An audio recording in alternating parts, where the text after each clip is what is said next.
Sino pa yung pipiliin niyo po? Ito. Si Sara Duterte. Of course. Siyempre. Ano? Itatanong pa ba yan? Yan. Siya. Sino pa yung pipiliin niyo po? Dennis Revuelto. Ay, si Sarah na lang. Sara, bakit? Para masundan niya yung mga ginawa ng tatay niya. Kahit pa paano, may nagbago naman yung tatay niya yung yung tatay niya yung naging presidente ng mga nakaraang pandemic. Sean. Sino pa yung pipiliin niyo po? Sara. Bakit po? Parang gusto kasing maibalik yung patakaran ng tatay niya dati. Magandang Ako maikutuloy niya yung ng father niya. Sara din po. Sara. Thank you. Ha? Sarah, Bakit po si Sara? deserve niya naman. Yun lang. Bakit po? Tagabi ko lang. Yan Gusto ko siyang manalo. Para sa magkaroon naman ng istorya ang Bicolandia na magkaroon ng sa presidente. Ang maganda yan magpalakad. Siyempre. Solid eh. Sara. Bakit ayaw niyo po kay Lenny? Subok na. Subok na lagi talo daw. Sara. Thank you po. Ito ang pamilya namin, Sara. Si Si Lenny. Lenny. Bakit po? Kasi gusto ko yung nagagawa niya sa Bicol ngayon. Tsaka wala namang isang hidden agenda pa na nangungurakot. Yun. Sino po yung pipiliin? Sara. Bakit po si Sara? Hindi kurap. Ito mga kurap ng mga yan eh. Mga kurap yan.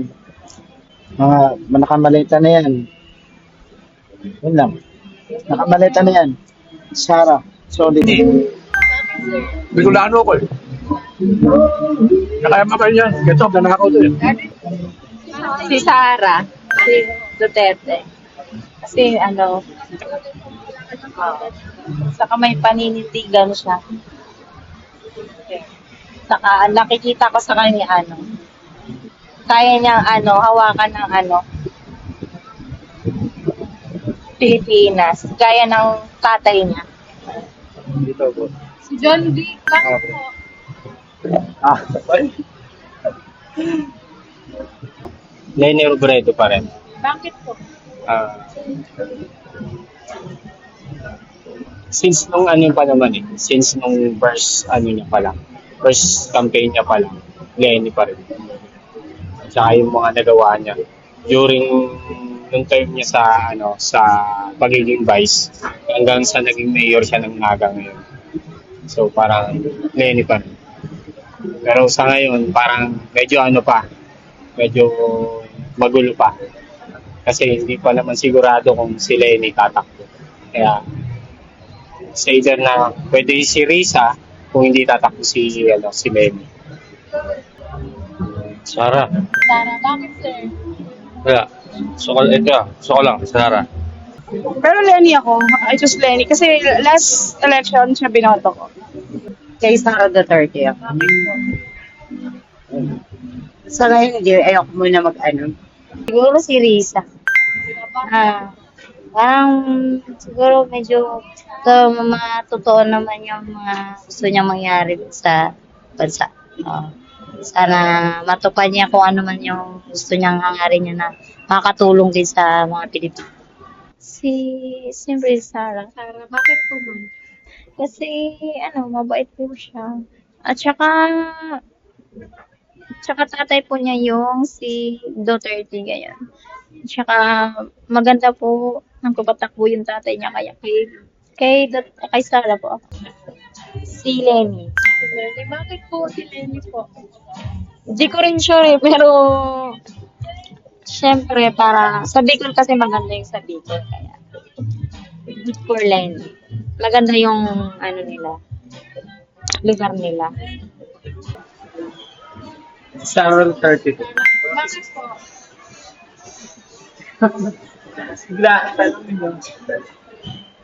Feeling ko naman yung maayos naman yung Pilipinas para siya yung mag-handle sa atin. Si Sara. Sara. Bakit po Sara? Para matigil na rin yung mga droga na yan. Yun lang. Si Sara, Sara Duterte. Bakit po? Ano kasi, yung papa niya parang siya lang din yung nagpatubad ng maayos dito sa Pilipinas. Duterte pa rin. Bakit po? Wala kami. Duterte talaga. Duterte lang talaga. Pati mga anak ko, Duterte. Duterte. Duterte, bakit po si Duterte? Basta, Duterte. Bisaya. Si Sara Duterte, bakit? Wala lang. Duterte. Bakit po si Sara?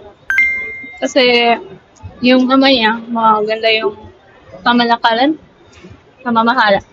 So, boto ako kay Sarah. Yun lang. Sara. Sara, bakit po si Sara? Duterte. So, para maraming mga krimen, yun na. Si Lenny po. Lenny Robredo, bakit po? Siya lang din po kasi na gumawa ng good service noong term niya po as Vice President po. Yung notable example niya po is during COVID-19. Ayun. Sige po. So, si Lenny. Bakit po si Lenny? Kasi sa kanila, I mean, eto si Sarah, Vice President. Pero siya kasi yung sa tingin ko yung may chance na maka-help sa Philippines kung if ever na tumakbo siya tapos siya yung ma-elect na new president. Yun. Si Lenny or si Lisa, itong dalawa.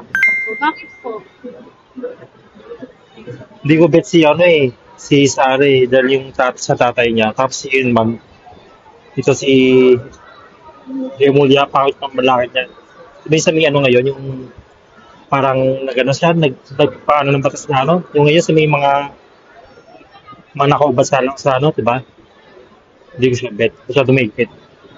Pero kung sa pag-iipit niya, may punto naman yung kaso lang, para mapakas yung mga ng kabataan, yung mga tambis sa labas. Mas okay naman. Ito lang si Lisa si Lenny. Best bet yun sa dalawa. Simula nung pagpupo nila.